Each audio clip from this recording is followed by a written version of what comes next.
Hello साथीहरु, स्वागत छ मेरो भिडियोमा। आज हजुरहरुलाई म विभिन्न कलरको बेगमबेली फ्लावर फुलेको देखाउन गइरहेको छु। यो चाहिँ मेरोमा रानी कलर, पिंक कलर, यो चाहिँ एकदमै गाढा। यो मेरो चाहिँ बादली एउटा उदो झुन्डेको छ साथीहरु। अनि व्हाइट छ, यो चाहिँ मसिनो खालको रातो। यस्तो फुलिरहेको एकदमै दामी कलर छ यो पनि। अनि यो चाहिँ ठुलो खालको पिंक। अनि यो चाहिँ मेरो गमलामा एकदमै बब्बाल फुलेको मध्ये एउटा हो साथीहरु। यसको बिरुवा चाहिँ चाहिएमा कमेन्ट गर्नुलाई म हजुरहरुलाई उपलब्ध गराउने छु।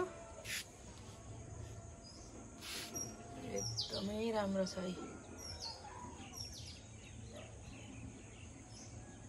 यो चाहिँ एउटै बोटमा दुई कलरको फुल छ साथीहरु। एकदमै दामी छ यो चाहिँ। यसरी उदो पनि गएको छ, फेरि फुलेर लटरम्म फुलिरहेछ।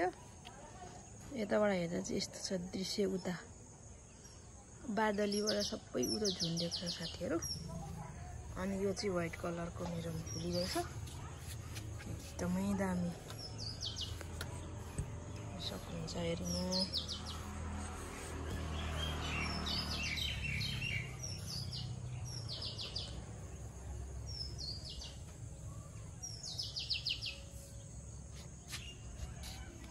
साथीहरु, यो मेरो भिडियो कस्तो लाग्यो हजुरहरुलाई मन परेमा कमेन्ट गर्नु होला। म फेरि लङ भिडियो बनाउँछु। च्यानलमा नयाँ हुनुहुन्छ भने सब्स्क्राइब गर्न नभुल्नु होला।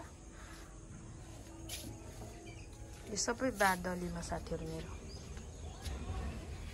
So guys, thanks for watching.